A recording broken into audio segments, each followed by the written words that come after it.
Hi, everyone. Thank you for tuning in to our podcast today. These podcasts are brought to you in part by our sponsors, who really truly are what make these podcasts possible every week. O'Fallon Nutrition is a company that I've worked with for over 15 years. They're independently owned and operated, located here in O'Fallon, Missouri, right off of Highway K and Mexico Road. I call this place the Whole Foods of St. Charles County, but even if you are not located on this side of the river, it is still worth the drive. I can remember working all the way down at Powerhouse and still sending people out to O'Fallon Nutrition for their supplements. They are more than a supplement company. You can get grass-fed beef, salad dressing, seasoning for your cooking, hair care products, makeup, deodorant, toothpaste, essential oils, and all the vitamins and minerals that you can think of. If you're looking for clean, whole food nutrition, as well as home care, house care, skincare products, O'Fallon Nutrition is your place. You can take a look at them at o'fallonnutrition.com, or if you'd like to have something shipped, if you're listening to me from outside of St. Louis, you can certainly have items shipped. I know they do free shipping if it's an order over $50, and the phone number is 636-240-5283. Again, it's o'fallonnutrition.com. As well as if preparing your food on a weekly basis is your primary excuse for why you're not able to stay on a good, clean eating program, which is something that I hear very regularly from my clients, I would ask you to please take the time to check out Pure Plates. It's pureplatesstl.com. They are a phenomenal place. We get our food from there during the week. They deliver to our Integrity location. They will deliver to your house. They also are just available for pickup. You can go to their Chesterfield location or their Kirkwood location and just pick up meals for the day, as well as just having them delivered right to your door. So if preparing your food is your main excuse for why you cannot stay on a healthy eating program, then I would suggest just stop by Pure Plates. Just try it. If you're trying to lower your blood pressure, you're trying to lower your cholesterol, you're trying to get your blood sugar down, try to do Pure Plates meals for a week and just see how different you feel. These are organic meals. They are gluten-free. If you need them to be, they can be dairy-free. They are soy-free. You're not taking any processed sugars or meat-curing agents or preservatives.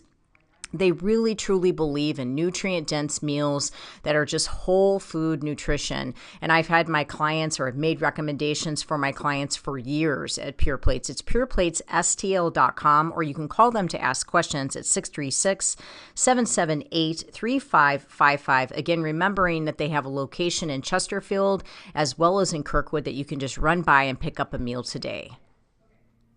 Everyone always asks me where I get my meat from, and given that I really eat meat on a daily basis, typically beef primarily, my meat is very important to me. I have an autoimmune condition and I want grain-free, corn-free meat, and I just haven't found the confidence in stores in knowing that I'm getting 100% grass-fed, grass-finished beef. And I have searched and searched and searched for the right farm, and I have found the farm. It's fedfromthefarm.com, fed, F-E-D, from thefarm.com. These farmers are amazing. It's a family. They're here in Missouri, and they have the desire, just like I do, to see people well and to see people healthy, and they put a lot into what they do. It's such a wonderful family to support. They do offer 100% grass-finished, grass-fed, meaning that's it. A beef, and I get my ribeyes, I get my ground beef, my ground sirloin, I get my chuck roast. I mean, they basically have everything. They even have awesome jerky, but they also have eggs, they have chickens, and they have turkey. I'm planning on getting a turkey for Thanksgiving, and if you'd like lamb, they have that as well. But if you are in need of good quality grass-fed, grass-finished beef, or quality eggs, chicken, turkey, don't just settle for what you're getting at the local store. to go out on the internet and check out Fed from the Farm. That you can arrange a pickup or you can have it delivered to your home. And I can guarantee you're going to taste the difference. For me, my health actually depends on it. So I really thank God to have found such a great farmer. Fedfromthefarm.com. I hope it blesses you.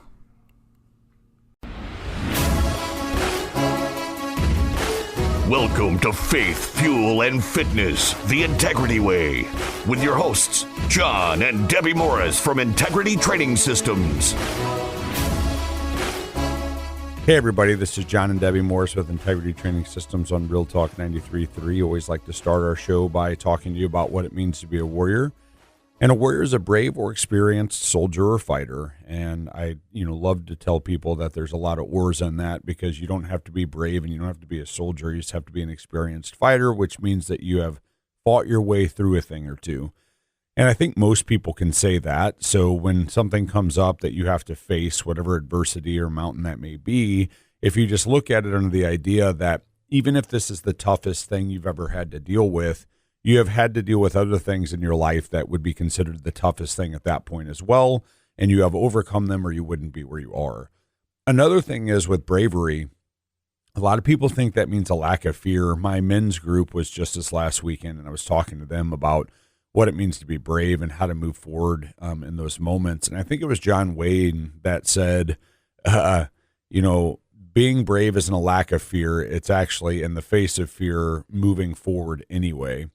So I think sometimes even with bravery, people feel like they're not brave because they're sitting there scared, but it's like, you're allowed to have fear. And a lot of people get that confused because in the Bible, it talks about don't be afraid and have faith, but it's telling you to not be afraid because there's this expectation that you will have fear.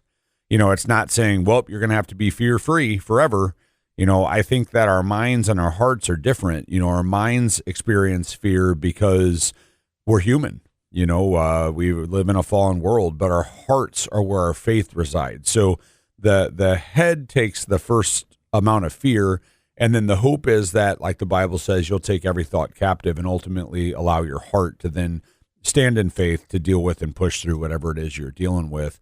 And I think sometimes that we overcomplicate this.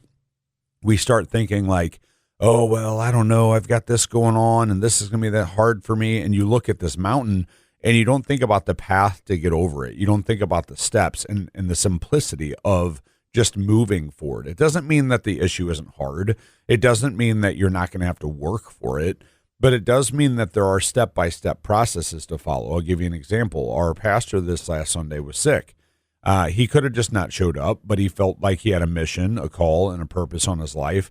And so he showed up. He even joked about not feeling well. He was like, I got sweat pouring down my back right now, but he showed up because he knew that that was his call. He knew that he had to fight through that. He had the option to give up, but he chose not to. We also have a friend of ours whose mom is in the hospital right now, and it would take the rest of the show to explain all the stuff that she's got going on and how she's fighting through that. But the point I want to make about her is the adversity that she's overcoming is she's in this bed, and we were joking. She was like, well, I'm a weenie, or, whatever she said. And it's like, no, right now you are a much more powerful warrior than me, and the room kind of laughed because, I look like I'm fresh out of prison and can fight just about anything. But the reality is, sitting in that moment, she blew my doors off for toughness. Like, I'm looking at the pain she's in and I'm like, geez, like, could you imagine, and she's warrioring right through it. She's fighting right through it. So I think there's different moments of time where we're called to be more of a warrior than we're not. And I guess what I want to get to is, in my men's group, I just started talking about the armor of God and identification of adversary. So a lot of times part of the problem of putting the armor on is that we don't even know why we're supposed to wear it. We just know things are coming at us. So if you can identify your adversary, then you'll actually know why you're wearing the armor and what you're supposed to do to fight it. And you're not always going to be in an intense fight. It might feel like that, but the intensity does alter. And the problem is, a lot of times in the good moments, feel good, I'm doing great now, we quit training. Like, that's actually when you're supposed to train. The difficulty of the war or the combat is not the right time to start practicing. If you're dealing with something and you're like, okay, now I'm going to learn to deal with this. Now I'm going to learn to overcome adversity. Now I'm going to learn. It's like you need to be training outside of that. There's an old saying that says, sweat more in training so you bleed less in war. Well, are you sweating in training? Are you sweating in the positive moments? Are you communicating with God in the positive moments? Or are you waiting till things get really, really bad and then saying, okay, I got to prepare for this now. I got to go to God on this now. And this might sound a little like harsh or crude, but, a lot of people treat God like their side chick. They show up for an hour on Sunday morning and then they don't call for 7 days. You can't do that. You got to stand with him through the good times and the bad. I mean, why would I come back you if you only need something? You're only contacting me when you need something. You never contact me when things are good. It's going to be hard for me as a human being. Now, God's always going to have your back, but wouldn't you like to reciprocate that affection? And so if you're only fighting, if you're only training during the fight, you will remain exhausted for everything that is thrown at you. And if you don't root yourself in things that have happened in your past, you will never get stronger. I look at things as this is the most difficult thing I've ever dealt with. I might be dealing with something in my business, finance, employees, whatever it may be. And then I look back and I'm like, John, you've been shot at. You've been stabbed. You've been in fights for your life. You've had to watch bodies upon bodies and things in law enforcement. This is a different kind of difficult, but you've overcome some stuff that was pretty difficult. So it's not to remove myself from my current situation. It's not to have other people be like, oh, well, that does sound worse than what I've done, but it's to ground me. I overcame that difficult stuff. So whatever's difficult that I'm dealing with now, I can overcome that as well. But it's going to require training. It's going to require taking every thought captive. And it's going to require being willing to build the discipline so that when the motivation fails, I'm still capable of pressing forward and continuing the fight. That's really good. That's definitely warrior mentality. I think that if someone was being deemed a warrior, he would be deemed a warrior because he's different. He's set apart, or she's different. She's set apart. And so when I think about these shows that we watched that show, The Last Kingdom, that series, and we watched that, and I never remember his name. It was I always think it sounds like gazpacho. Oh my gosh, Stiappa. No, it's close. I have no idea why I think that. Yeah, Stiappa. really close. Similar in syllables, I guess. But honey, I feel like you're being, that's just, I'm sorry. I just don't remember Stiappa, but he was my favorite warrior. Yeah, no. Yeah. He was the warrior to the king. Right? Yes. He was the king's warrior. Yes. And so the reason why Stiappa was who he was because he was set apart, because he didn't intermingle with the town's people. He set himself up differently. He practiced with his sword on a regular basis. His eyes were always on whatever was going on around him. He was just conditioned for the battle. So the reason he became the king's warrior was because of practice, because of experience, because of time on the battlefield. And the only way you're going to become practiced and experienced after time on the battlefield is if you've done something to continue to benefit and build yourself and improve yourself day after day, week after week, month after month, right? Otherwise, you would die on the battlefield. And spoiler alert, he actually does die on the battlefield, but that's because it's his call. Mm-hmm. He dies protecting the person he's trained his entire existence to protect. That's right. So he goes out doing what he knows he was supposed to be doing. And I posted something in my men's group on Facebook yesterday, which if you're a man and you're not in that, you're missing out. And what I said is, when I die, I want the caliber of man that I am to be measured in God. Like, what was my call? What did God put me in? I want that to be the measurement with which my success is weighed. Not how much money I've made, not how good my business is, not if I was nice or not. Did I fulfill something? Did I help people? Did I go beyond the quote unquote call instead of just getting hammered down by it and thinking that I can't overcome it? That's what I want to be remembered for. I think it's just legacy, right? Like that Stiappa, he left a legacy, and that next warrior that came in to take his place, he had some pretty heavy shoes to try to, a path to try to follow in, because that guy was on point. He knew what he was doing, and he was strong in the Lord, and he was strong for the King. And so the same thing holds true for us. I mean, we just have to have the courage to stay in the fight.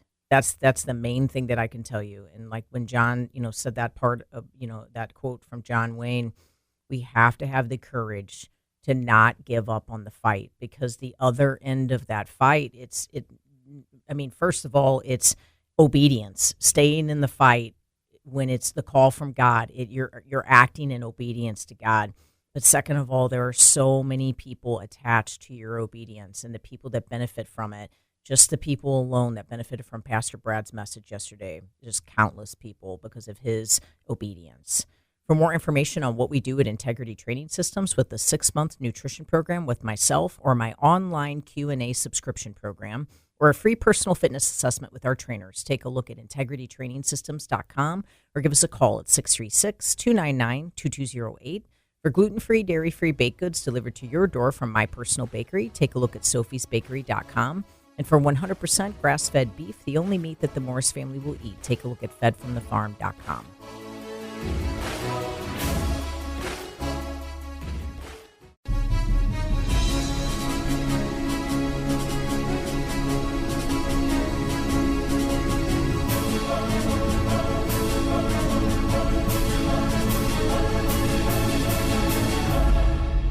Welcome back, everybody. John and Debbie Morris with Integrity Training Systems on Real Talk 93.3. Just got done talking to you about what it means to be a warrior. And, what's fascinating about it, this is actually pretty good. I had a friends group this last weekend, and I actually brought armor in because we're going through the order of armor. And I have both current armor. I have bulletproof helmets, vests, rifles, pistols. And so I brought that version in, but then also brought the medieval version in, because who doesn't have breastplates and chainmail and helmets, right? So I brought both in. And I was talking to the guys about what it means to have those two, because the thing is, when you look at the order of the Bible that it's given in, the first thing that's talked about is the belt, and the second thing that's talked about is the breastplate. And I don't think that was accidental. I think that was by design. And the thing about the belt is it's truth. And so what I was telling the guys is that you have to have both, because truth without righteousness is actually just knowledge. Righteousness without truth is just legalism. So it's just going to be this idea of this is what you're supposed to do, and there's really no explanation behind it. But together they actually produce your spiritual power. So you have to be righteous. You have to know how to stand in what's right and what you're supposed to be doing. And the only way you can do that is if you actually stand in the truth. And so the truth is biblically. And so if you're going to be a warrior and you don't have your truth in line, you don't know what you're standing for, you don't know how to be righteous, you will fail. And so these are the kind of things that I think people forget about when they get up and start their day and they're like, oh gosh, it's Monday again. TGIF, thank goodness it's Friday. Well, if that's how you start your Monday and that's how you end your Friday, you just gave the enemy a week. Like, what could you be doing in those 5 days that are going to make someone else's life better, or even just improve the quality of your own? Why are we saying that? Why is that the start and end to our week, and then you barely get through a Saturday and Sunday, and all of a sudden you're doing it again? Like, you're actually wasting your life away. So what I find interesting is most people that enjoy life are warriors. If you're not willing to be a warrior, you will loop through the rest of your life unhappy. And at the end of most people's lives, when you talk to them, their regrets are not fighting for things. I should have made more time for this. I should have spent less time on this stuff that doesn't matter. I wish I wouldn't have worried as much. I wish I would have just known that if I kept pressing forward, things would be okay. These are what's talked about. And it just breaks my heart, because I work with clients all day long that I watch deal with this stuff. And I deal with it. It's like an outside perspective is so beneficial to recognize that you are in some muck, but if you push forward, you're going to make it through that. And I believe that's why we're called to congregate. We're supposed to be creatures that spend time with other people, as much as I hate doing that. I'm definitely a recluse. But, I know I need to do that. Iron sharpens iron. The Bible says where two or more are gathered, I am here. That's what God says. Well, obviously I know I can go to God one-on-one, but why is he telling me where two or more together he's there? Because he wants me to be with one or two other people. And this is the importance about spending time in a group that you believe in, spending time with people that are chasing the same thing as you, and not spending time around people that are actually just ultimately bringing you down, potentially even thinking that you're bringing them up. And we just had a conversation with our daughter about this yesterday. We were talking about, like, what does your current friend group do to serve you? Now, that could sound like I'm saying that she deserves to be served. But what I'm actually saying is, in your growth potential, spiritually, mentally, and emotional, and in their growth potential, spiritually, mentally, and emotional, as a collective, are you all growing each other? Or are you growing those other girls and then you're remaining staunched and then taking on their problems and issues and ultimately bringing yourself down? And that's what we came to. That's something that she was finding herself more and more. And she goes, I do find that, like, we're actually starting to, like, bicker. And listen, you and your friends, your family, your spouses, like, you're going to have moments of bickering, right? We have free will. We're made in the image of God, so we were given free will. So you're going to have a difference in opinion. But if you find that your core values start to change from the people you're surrounding yourself with, you have to question, like, is this actually serving where I want to go and what I want to do with my life? One core value that I just don't know if enough people make it a core value is healthy living and nutrition, and actually applying, like, sincere science to their choices and what they eat. And making that a core value can ultimately be life altering, because when your nutrition is intact and your nutrition is on point, it can change everything. I mean, everything for you. Just so much can line up when that is being made the priority. And when we think about, when I meet with people and I think about the things that they tell me and the reasons why they can't stay on their food, it is so often those 5 people that they spend the majority of their time around. And I just always say, like, I understand that one of those people is your mom. Okay. I understand that one of those people is your husband. I know we're not going to discard them.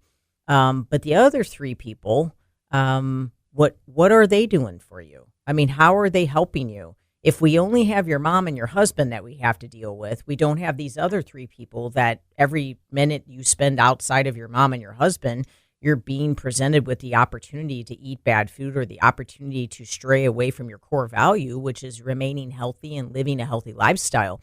It doesn't just mean eating bad food. It can mean drinking drinks. It can mean staying up too late. It can mean taking in gossip and just taking in negative energy from these people.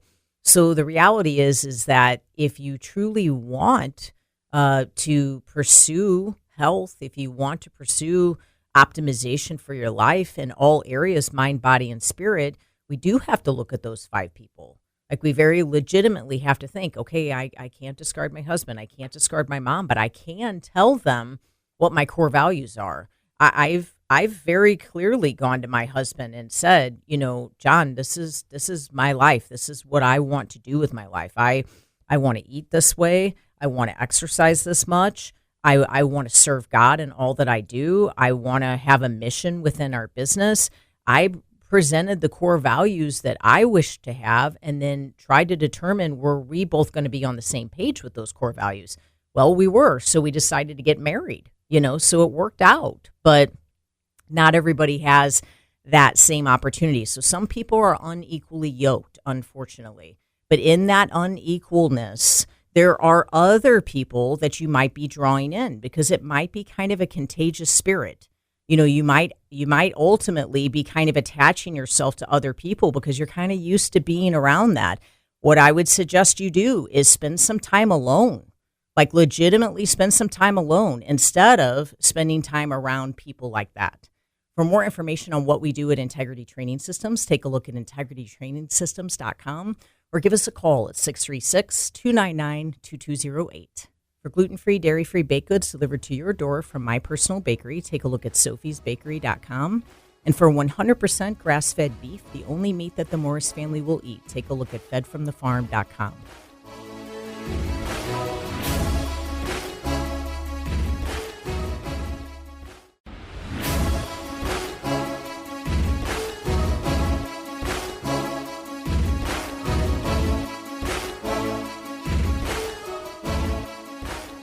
Welcome back, everybody. John and Debbie Morris with Integrity Training Systems on Real Talk 93.3, talking about just who you surround yourself with. And I told Sophie yesterday, I said, you show me your ride or dies, and I'll show you how you live and die. You know, it's like, what are you spending your time around? Who are you spending your time around? What are you guys doing? But in our industry, you know, we're obviously in the health and fitness industry. And so we struggle. Well, we don't struggle. People struggle a lot that come to us with what they have to eat around the people that they're spending their time with. You know, it's like one of the most common ones is, well, I have to go to eat with my boss, or I have to go to eat with my coworkers, you know, or maybe even just a friend. And I don't want to be embarrassed. I have to eat it. I have to have drinks, you know, otherwise it's awkward. And it's interesting because people will put the awkwardness above their health. And it's like, the whole reason you're here, the whole reason you're meeting with us is because you're not doing okay. I mean, to the extent that I have had people be like, well, you know, I had to eat the cake, I had to have the drinks. And it's like, you're trying to overcome diabetes and get off of diabetic medication. What do you mean you had to? If your friends and family don't understand that what you're doing is trying to overcome an illness or an ailment, that might be the wrong people to spend your time around. You know, so you just have to be clear with people, be upfront. You can't be embarrassed. You have to say, look, I'm trying to overcome something. I'm trying to do something. Don't use the word diet. This is where I think a lot of people go wrong. This will be like, well, I'm on a diet. You know, it's like, no, like, just tell them, you know, just say, hey, listen, I've got some things I'm dealing with my health. And so I'm just trying to do things a little bit different. Done. Okay. You know, and with exercise, like if you're spending your time around people that never exercise, or like, hey man, let's hit the bar. Hey, let's go do this. You're not going to have a tendency to want to get up in the morning and go to the gym. You're actually going to watch them not do it. And then you're going to justify to yourself, I don't have to lift right now. I don't have to exercise.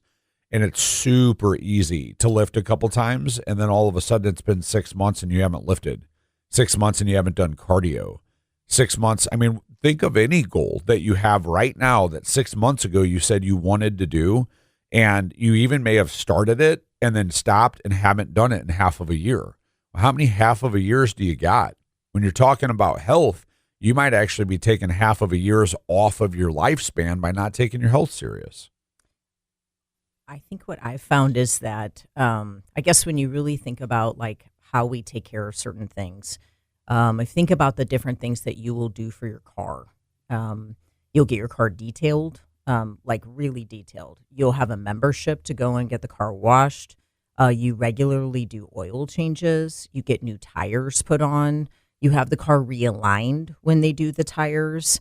You have to have like spark plugs replaced, I guess. I don't know if that happens in a fuel injected car. I really don't know. Sometimes okay. that can happen. Sometimes I have no you got to change your blinker fluid. Okay. There's a lot of it had to go that direction. Yeah. There's just so many things that we will do for our home, that we'll do for our car, that we'll do for our business. And yet when it comes down to asking a person to truly invest in their health, invest in what it's going to take to really repair things, to correct their nutrition, to get them on a regular exercise program. It's like, let me find the most inexpensive out that I can possibly find.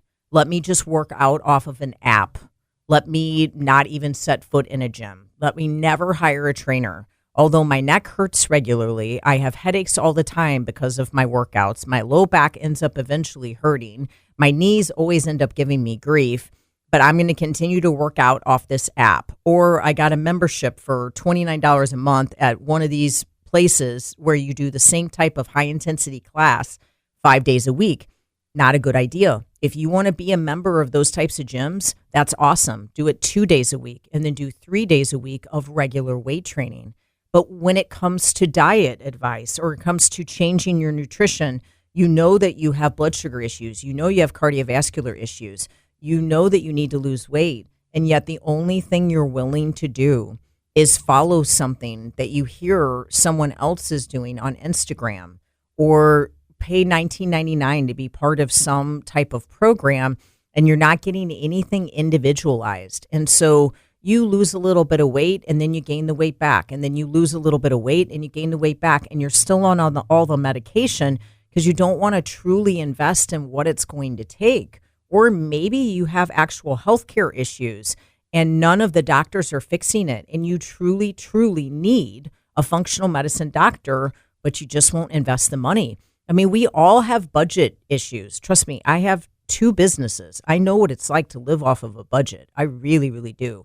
But your health, if you don't have it, you don't have those businesses. You don't have those families. You just simply have nothing without your health. It's the greatest investment outside of your faith that you can personally make.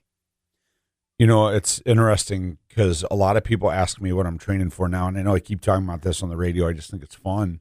And I hope it reprograms some of your minds. But I've been a fighter.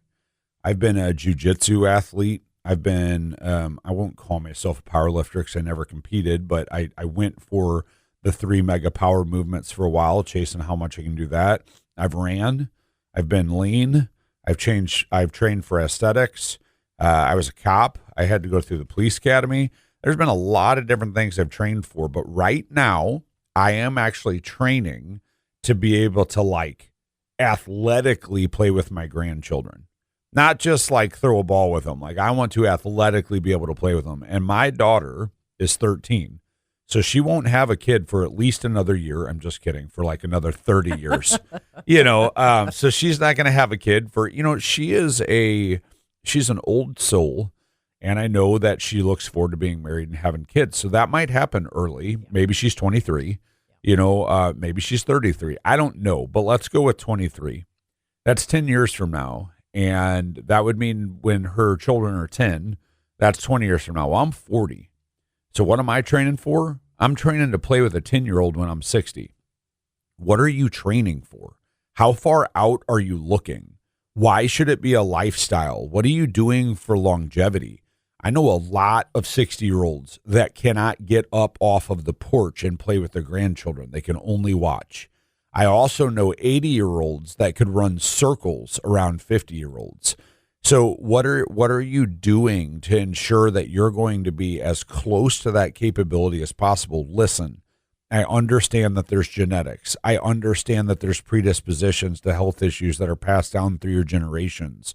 But if you're thinking that and using that as an excuse, you are not living the best life that you can live, because I can guarantee that you're already writing off that the pursuit of health could make life better. What you're doing now is setting you up for what you're going to be when you're 60.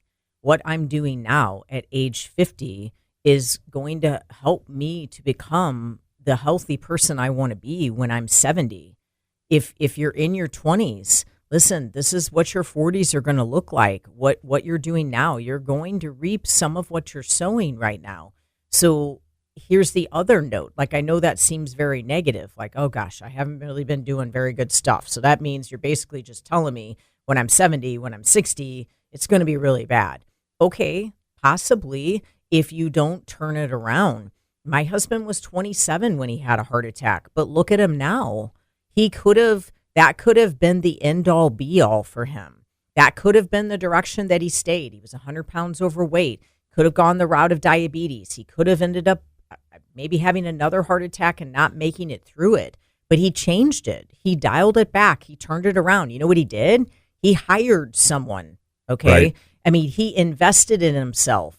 He did the work. He worked out with the trainer. I mean, this is a big guy walking around a gym being led by a little person like me, but he did all that I asked him to do, and his whole entire life changed because of it. So even if you're in a situation where you've been going the wrong path for a long time, I'm telling you, you can turn it around. We have a doctor that works out at our office, and he started working, or at our office at our fitness center, and he started working out with me in his late 60s. He's in his mid 70s now. And when he started working out with me, the only thing he had ever done in his entire entire life was run.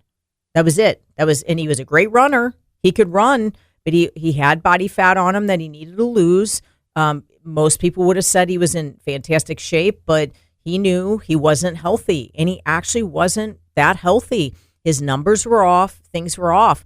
So the first workout he did was a group workout. He was the only man in the group just because it was a midday group. So all the women were kind of like, they had eclectic schedules. They could be there where there were no other men at that time that could be there. He was carrying 10-pound dumbbells, and there were women that were literally lifting 3 times the amount he was lifting because they had been working out so much longer than him. And he's in his late 60s, and he's like, I'm humbled. I'm incredibly humbled. I'm changing this. I'm turning this around. Do you know 3 years later, he got on a stage and competed in a bodybuilding show? Right. He had never lifted weights a day in his life.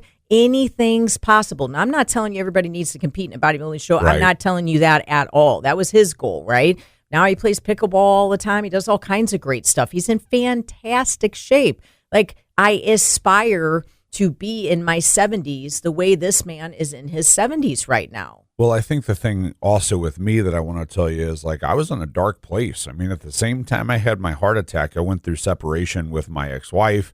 I ended up obviously getting divorced. I went through bankruptcy. I went through giving up my home and not having somewhere to live while I tried to figure out how I was going to get any form of 50% custody of my daughter without having a residence. Like, I definitely went through a spot, so it's always interesting to me. Like, you'll tell people like, yeah, well, you lost that weight because you were in your 20s. I'm like, you're saying that so that you can excuse why you're not doing it.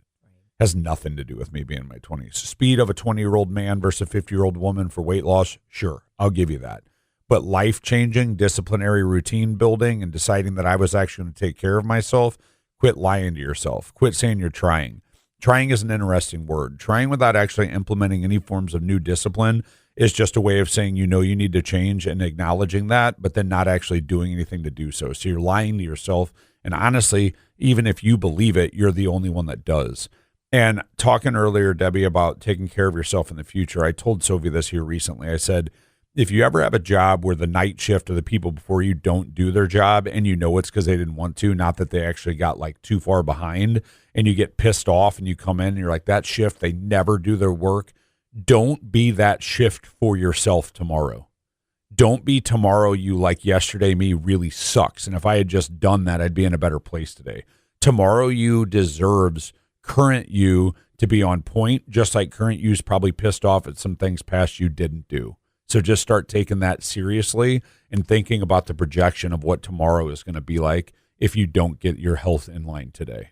That's very good. For more information on what we do at Integrity Training Systems with a 6-month nutrition program with myself, or my online Q&A subscription program, or a free personal fitness assessment with any of our personal trainers, take a look at integritytrainingsystems.com or give us a call at 636-299-2208. For gluten-free, dairy-free baked goods delivered to your door, take a look at sophiesbakery.com. And for 100% grass-fed beef, the only meat that the Morris family will eat, take a look at fedfromthefarm.com.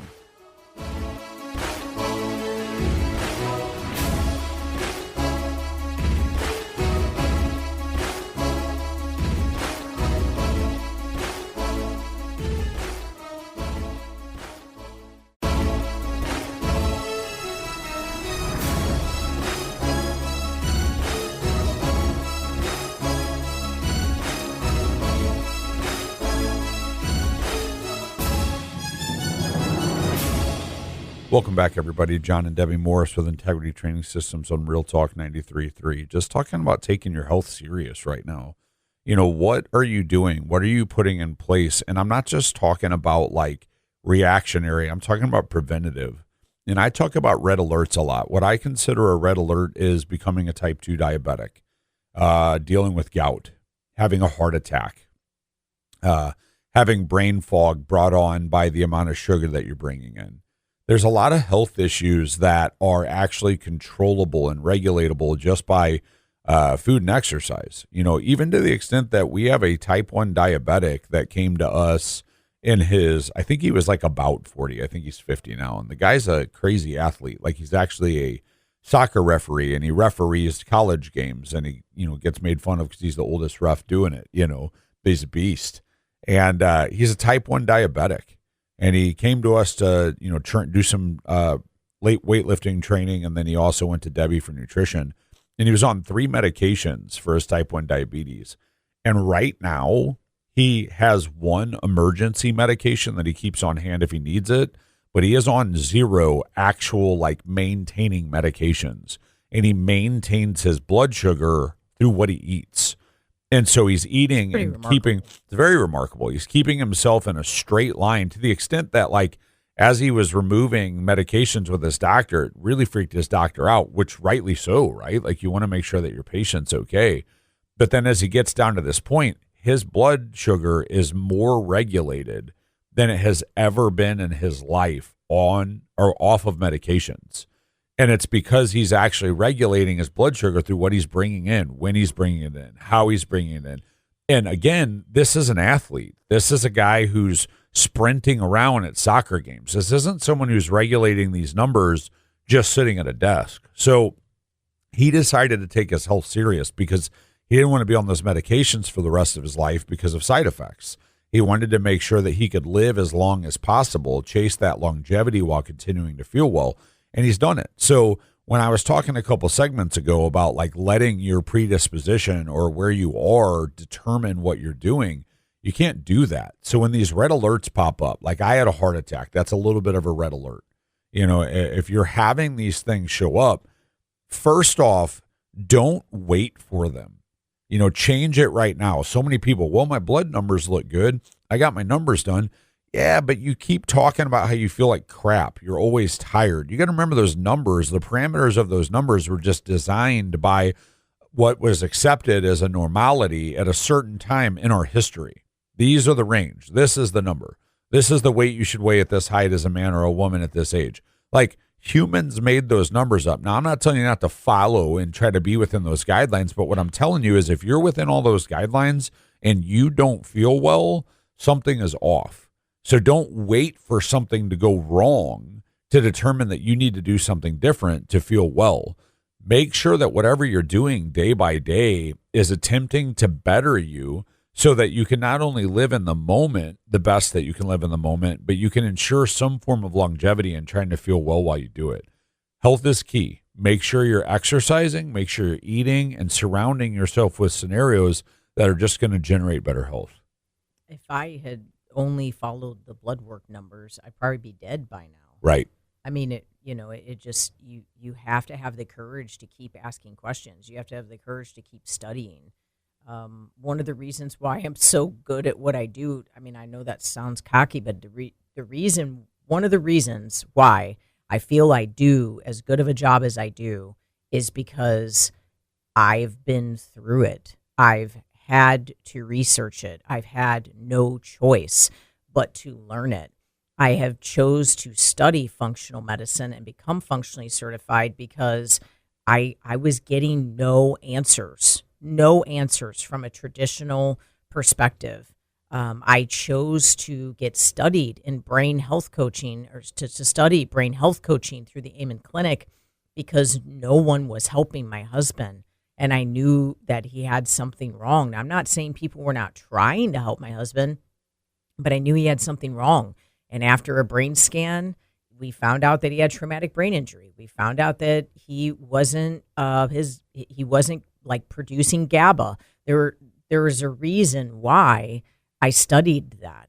Okay, the reason why I studied Chinese medicine is because I can tell that food has the ability to heal people in some of these daily ailments, like getting a fever, having a dry cough, dealing with a low energy. Some of this is just daily common symptoms that people deal with, and food can change it.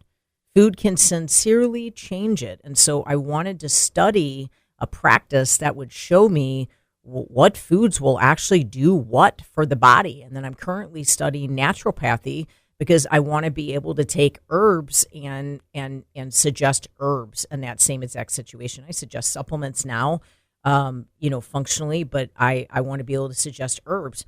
Why am I telling you all this? Because I just never gave up on my health. I kept trying. I mean, I spent $1,000 on a 1 hour phone call with Dr. Will Cole, and it was an extremely informative phone call, and I don't regret it. It was what I didn't continue to work with them because I couldn't afford it, but it's what led me down the path of knowing that functional medicine was going to work for me and that it made sense. Sometimes we have to invest. You think I had that $1,000 back then? I didn't have that $1,000. Our investor bailed on us at the beginning of when we opened up our gym. We had to come up with all the money to basically support our gym when we were supposed to have an investor. I know more that $1,000 was $100,000 to me. When John had to go to the Amen Clinic and we had to invest $10,000, that was like investing $1 million to us. We didn't have it. We got a Care credit card and it had 0% financing, and we paid it every single month, and we did without things. I know that you have financial struggles. I know that you have strain. I know you don't think you can do this, but I'm just telling you, if you don't do something, the health issue will take over so strongly that you're going to spend more money eventually, because it's going to be a loss of work. It's going to be, maybe you can't do that actual job that you're doing anymore. You're going to have to take the time off work to start going to doctors, to start getting tests. And the next thing you know, you're going to end up in an ambulance. The next thing you know, you're going to have yourself in the ICU, or you're going to have yourself in a much more serious situation than what you're currently in. Right. And so financially, obviously, that's going to be horrible. But think about just the feeling through all of that as well. I mean, health is wealth, right? So it's like, what are you going to, you're not only financially putting yourself potentially in a worse spot, but if you're walking around and you don't feel well, then what's the money even worth? You know, and that's what I had to come to, is each time that we've had to fund something.